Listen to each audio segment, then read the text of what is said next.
Akhirnya, setelah sekian lama, Oda memberikan lagi nih chapter fun yang tidak terlalu membebankan bagi kita para pembaca dengan bahasan-bahasan berat. Dan sudah saatnya kita bernostalgia bersama tim dari Kiss Blue. Nah, garis besar dari sini. Yang gila ya, telat banget One Piece muncul untuk chapter ini. Yang biasa di hari Kamis malam sudah keluar untuk chapternya. Sekarang bahkan hampir mepet di tengah malam untuk hari Sabtu baru keluar isi chapternya. Yang kemarin Jumat udah seharian nge-refresh halaman One Piece, tapi kok belum keluar-keluar. Yang akhirnya kita coba refreshing dikit dengan main game nih. Yang ternyata bukannya refreshing malah makin emosi karena lost streak yang aduh siapa coba yang sering kayak gini. Nah, karena ini video review, jadi seperti biasa kita akan coba analisis atau breakdown tiap chapternya dengan lebih mendalam dan tidak hanya membaca ulang atau recap saja. Jadi pastikan kalian tonton video sampai habis agar tidak ada informasi yang miss dan juga setengah-setengah, karena One Piece itu tidak masuk akal, tapi akal bisa masuk. Oh, yang membahas juga nih sedikit sesi komen di video kemarin. Ada yang komen seperti ini yang malah kaget banget apakah lanjut facecam atau enggak.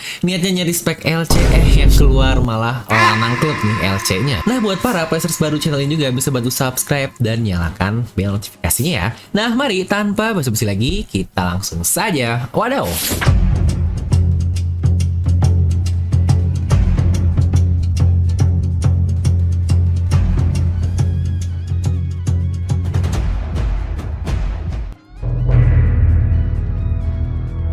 Dimana judul untuk chapter 1127 ini adalah petualangan di sebuah daratan misterius. Yang sejujurnya ini judul yang menurut saya paling pasti. Kenapa? Karena kita memang masih belum tahu apa daratan dari daerah Pulau Elbaf ini. Dimana judul-judul sebelumnya ada yang bilang kerajaan lah, atau ada yang bilang pulau, yang lagi-lagi kita memang masih belum tahu. Elbaf ini bukanlah sebuah nama negeri atau nama pulau atau nama apapun itu, karena diketahui saja kalau Elbaf hanyalah negeri dari para raksasa atau daerah dari para raksasa, yang bahkan nama daratannya pun sering disebut sebagai Warland saja. Tetapi kita masih belum tahu apa nama kerajaan dari daerah Elbaf tersebut. Yang apakah taunya Asgardian, biar sesuai nih dengan referensi Nordik yang berarti asli Garudia nih. Aduh nih jadi Asgard beneran. Nah, dimana chapter sendiri masih mendapatkan cover story dimana terlihat Yamato sedang makan onigiri bersama Inuarashi, yang sekarang dia sudah menjadi daimyo dari Kuri yang dulunya didaimyokan oleh Oden. Dia pun ternyata lumayan concern nih terhadap kasus-kasus penculikan yang terjadi beberapa lama ini.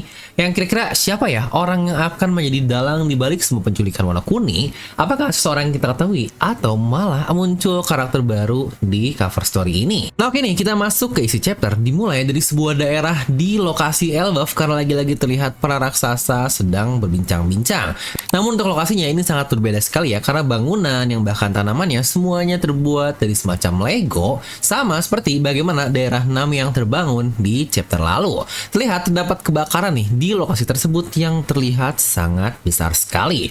Mereka berkata kalau api ini sudah menyebar sampai ke Yggdrasil. Yang di sini pun mereka berkata kalau pohon itu terbakar, maka negeri ini akan selesai. Kita perlu melapor hal ini kepada Dewa Nika Sang Agung, yang sejujurnya ini kata-kata yang menarik sih, karena di situ dia berkata The Great Sun God, yang kita akan coba bahas sedikit dari panel ini.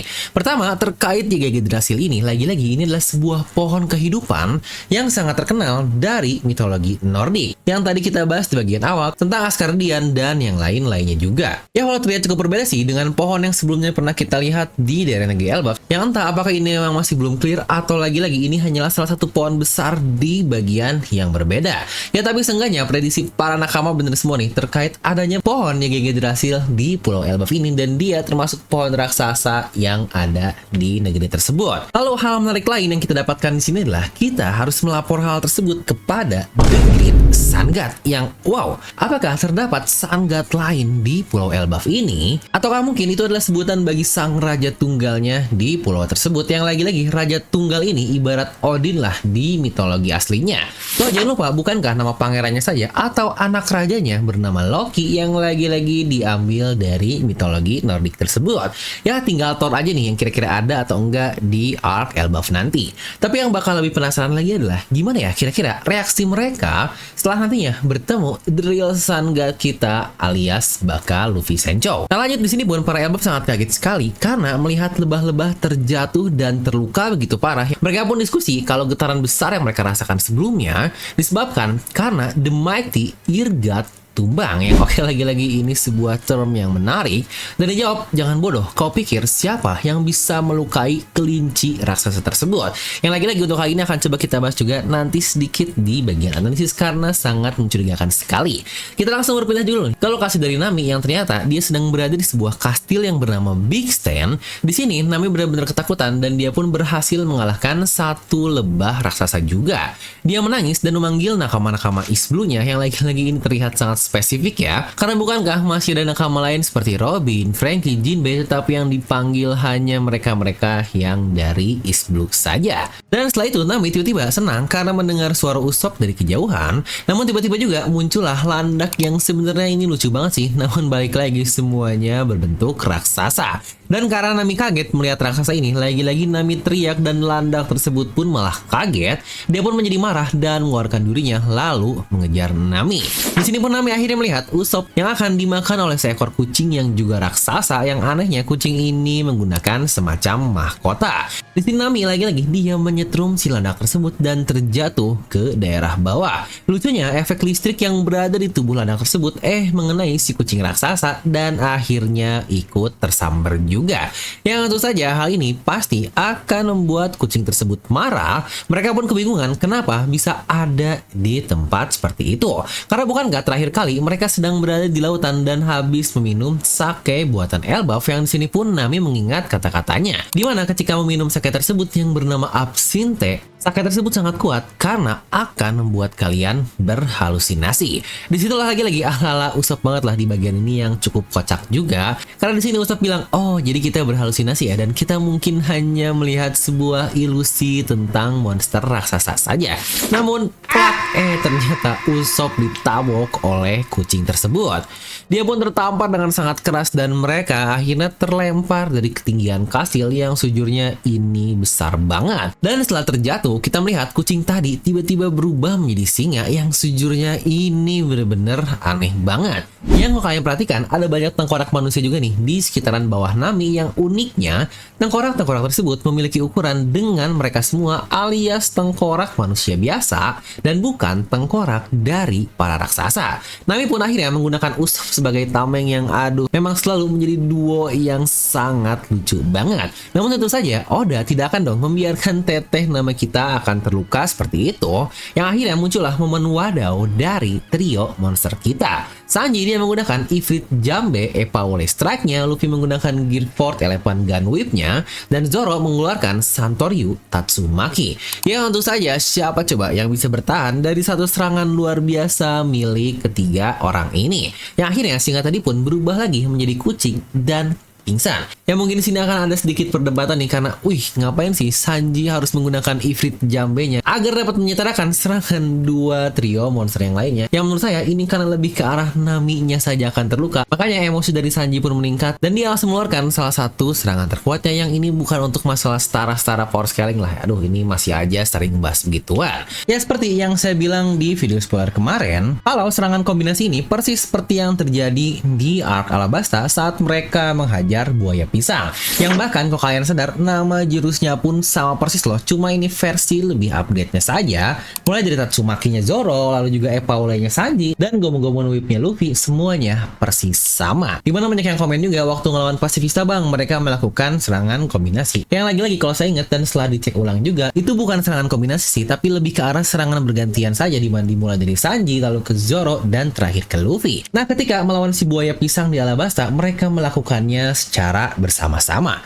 Ya mungkin untuk kombinasi serangan yang pernah kita lihat juga adalah di antara Luffy dan juga Zoro. Itu pun ketika di kereta Puffing Tom ketika menghajar Aqua Laguna, tetapi itu hanya berdua dan bukan bertiga. Tapi jujur sih yang lebih epic di sini adalah menurut saya outfit dari Babang Zoro yang ini badass abis guys, yang pokoknya keren banget.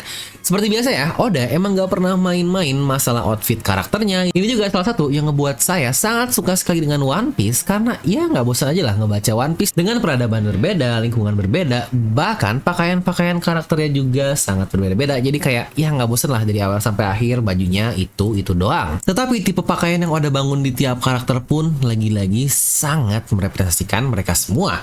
Luffy dengan outfit Viking normal yang ya udahlah Luffy ya pasti simple begitu saja. Zoro yang bentukannya seperti gangster, dan Sanji seperti biasa ala pangeran. Di sini pun Luffy bilang, kira-kira gimana ya rasa kucing ini, dimana kelinci tadi benar-benar sangat nikmat. Nami pun menangis, terutama saat Usopp mati, yang tentu saja ini bercandaan doang. Karena di sini Usopp menjawab, aku tidak akan melupakanmu karena barusan kau menggunakan tubuhku sebagai tameng. Yang di sini pun Zoro ternyata dia sangat concern sekali dengan keadaan para nakama yang lain, karena di sini dia berkata, kita harus memprioritaskan mencari kapal kita dan memastikan keselamatan dari mereka semua. Dimana Sanji malah ngerespon di bagian makanannya, kalau kalian mencari makan, jangan lupakan lebah karena mereka sangat bernutrisi. Nami tentu saja bingung dong, karena lah ini kok orang-orang bisa santai banget sih di saat dia dan Usopp hampir mati. Yang sejujurnya saya sangat suka sekali momen fun seperti ini dari kru topi jerami kita. Nah oke, sebenarnya nggak banyak sih yang bisa kita analisis dari satu chapter ini, karena ya lagi-lagi ini chapter fun yang sebenarnya tidak banyak bahasan yang bisa kita breakdown dengan sangat dalam. Tetapi ada beberapa kalimat yang menurut saya cukup unik dan akan sangat aneh juga yang yuk kita coba bahas bersama. Pertama tentu saja kata-kata yang dibahas oleh para Elbaf terkait Irgat atau kelinci tersebut, yang ternyata itu ulah trio monster kita, yang bahkan di sini pun Luffy berkata kalau rasanya sangat enak. Yang berarti Irgat seharusnya sudah mati dimakan oleh trio monster kita. Dia disebut dewa, tetapi malah dimakan oleh trio bangsul kita ini. Dan kalau kalian sadar juga, setelah kucing raksasa ini kalah, kita mendengar satu hal aneh nih di kediaman Elbaf lain, dan mereka pun berkata, tidak lagi. Yang berarti ketika Irgat atau kelinci dikalahkan, muncul hal seperti ini, dan sekarang setelah kelinci dikalahkan pun muncul hal yang serupa. Yang apa mungkin kucing ini juga disebut sebagai dewa, atau mungkin namanya adalah Paugat atau apa, kita nggak tahu, dimana kelinci adalah Irgat. Yang feeling saya kira-kira apakah mungkin ada 4 binatang lainnya yang disebut sebagai dewa, yang entah mungkin ada hubungan sebagai penjaga atau apa, kita masih belum tahu. Menariknya momen ini jika kalian sadar sangat mirip sekali dengan ketika awal dari Arc Alabasta yang kita bahas tadi, ya selain kombinasi serangan yang terjadi di Alabasta tersebut. Kalau kita lihat chapter juga di 162 itu memiliki judul petualangan di negeri pasir, dan chapter sekarang pun petualangan di daratan misterius. Yang bukankah ini sangat mirip sekali? Yang tidak hanya itu, Irgat kelinci ini pun bukankah pernah kita lihat saat mereka memasuki daerah Alabasta, namun bedanya Vivi melarang mereka memakannya karena monster laut kelinci, yang ini kelinci atau kucing ya, yang kayaknya lebih ke arah kucing sih. Yang bukankah ini juga sangat mirip dengan binatang yang dikalahkan oleh Luffy di chapter ini. Namun di Alabasta lalu mereka tidak sempat memakannya karena Vivi berkata binatang tersebut adalah hewan keramat. Yang apakah di Elbaf juga kelinci yang mereka kalahkan disebut sebagai dewa? Yang menariknya lagi di Alabasta bukan cuma tim East Blue saja, tetapi ada satu nakama baru kita, yaitu Chopper. Dimana dia tidak terlihat di kapal Elbaf kemarin, namun anehnya juga dia tidak terlihat di tim Nami sekarang. Kira-kira kemanakah Chopper kita? Apakah jangan-jangan karena dia memiliki wujud aneh, makanya malah menjadi semacam dewa nih di daratan Elbaf ini? Yang bukankah ini akan menjadi sangat menarik, dan coba tuliskan pendapat kalian di kolom komentar. Namun satu hal mencurigakan juga sih yang menurut saya sangat aneh banget terjadi kepada orang-orang ini, kalau mereka bisa ada di sebuah kastil dan bahkan diincar oleh makhluk-makhluk di sana, kenapa pada awalnya mereka bisa dibawa ke sebuah kastil tersebut? Lalu kenapa outfitnya juga bisa diganti, yang oleh siapa yang menggantinya? Yang sejujurnya ini adalah hal yang sangat aneh banget, karena bahkan sekelas trio monster pun semuanya kebingungan. Yang untuk lokasi sendiri bukankah cukup berbeda ya dengan daerah Elbaf dari flashback Big Mom lalu, tetapi lagi-lagi seperti yang sudah kita bahas, kalau ini diambil dari mitologi Norse, yang apakah jangan-jangan mereka memang berada di salah satu dari ke-9 dunia tersebut. Serta yang lebih aneh juga nih, kalau kalian sadar, serangan Luffy itu jelas geared ya, kita tahu karena dia menggunakan elephant gun, tetapi di sini dia ngomongnya Gear 4. Yang apakah mungkin ini adalah sebuah kesalahan dari Oda Sensei? Ya lagi-lagi bisa jadi sih, tetapi terkait gambaran Luffy juga, kok kalian sadar ini sangat membingungkan sekali. Yang pertama, di mana topi jerami yang biasa Luffy pakai? Karena di berbagai panel tidak terlihat dia menggunakannya, atau bahkan disimpan di punggungnya pun tidak ada. Lalu awalnya kita melihat kan Luffy tidak membawa apapun di daerah punggungnya, tiba-tiba berubah menjadi pedang, tahu-tahu berubah lagi menjadi kapal. Yang selain itu, Sanji yang kita tahu dia benci ilusi dengan serangga pun di sini malah nyuruh yang lainnya untuk makan serangga atau lebah. Dan yang manggil Nami di chapter lalu pun dari gaya panggilannya jelas itu adalah Luffy yang ngomong. Tetapi kok tahu-tahu di chapter ini Nami tertinggal dan tidak bersama dengan siapapun. Yang bukankah ini sesuatu yang sangat-sangat random sekali? Apakah mereka masih berada di halusinasi dari sake buatan Elbaf ini? Atau jangan-jangan ini semua perbuatan Pangeran Loki yang lagi-lagi bukankah Loki ini adalah God of Deception atau penipu atau ilusi yang bukankah juga ilusi halusinasi menjadi dua concern utama yang dibahas di chapter 1127 ini. Nah, jadi itulah video review kali ini, cukup singkat juga ya, karena ya lagi-lagi ini emang chapter 1 yang jujur sih udah lama banget kita tidak mendapatkan hal-hal sesimpel dan memulai petualangan baru seperti ini. Ya karena kita kelamaan di saga Wano Kuni yang semua orang yang sudah pada tahu dan tidak murni hanya kru topi jerami, tetapi terdapat orang-orang lain yang bersamanya. Jadi ya bakal saya kasih nilai 9 dari skala 10 untuk satu chapter ini. Kalau menurut kalian berapa? Coba tuliskan di kolom komentar. Oh iya, buat kalian juga nih yang mau kaos dari peninggalan sang jenius kita alias Vegapunk, di mana ada kaos dari Vegapunk Mother Flame dengan tulisan I flew too close to the sun, dan buat kalian yang pengen akan saya langsung simpan linknya di deskripsi di bawah ya. Atau buat kalian juga yang mau support Devil Nomi, bisa join membership dan kalian akan mendapatkan stiker-stiker unik ini yang bisa kalian gunakan untuk membacotin saya di kolom komentar, dan nama kalian juga akan muncul badge berry di sebelahnya. Kalian bisa langsung klik tombol join di sebelah tombol subscribe. Oh ya nih, saya sendiri sebenarnya lagi scripting teori tentang Elbaf yang lumayan deep sih untuk pembahasannya. Ya beberapa poinnya udah terjawab terkait pohon Yagege Drasil yang ada di chapter ini, tapi nanti akan membahas juga tentang hubungannya kepada Red Line, perang besar, dan akhir dari serial ini. Jadi bahasan ini mungkin akan lebih ke arah mega teori sih. Jadi buat kalian yang penasaran bisa subscribe dan nyalakan bel notifikasinya. Atau buat yang udah tetapi masih nggak dapat notifikasi, kan bisa lah komen apapun di kolom komentar di bawah, karena aturan baru YouTube biar notifikasinya muncul lagi di gadget kalian. Atau buat kalian nih yang mau pembuka tentang apa-apa aja sih yang perlu kita ketahui sebelum memasuki arc Elbaf, itu pun sudah pernah saya bahas di satu video ini yang bisa kalian tonton. Nah, jadi itu untuk video kali ini. Like aja kalian suka, dislike aja kalau suka, jangan lupa untuk subscribe dan juga share ke teman kalian. Gue Devil pamit, and I'll see you guys next time.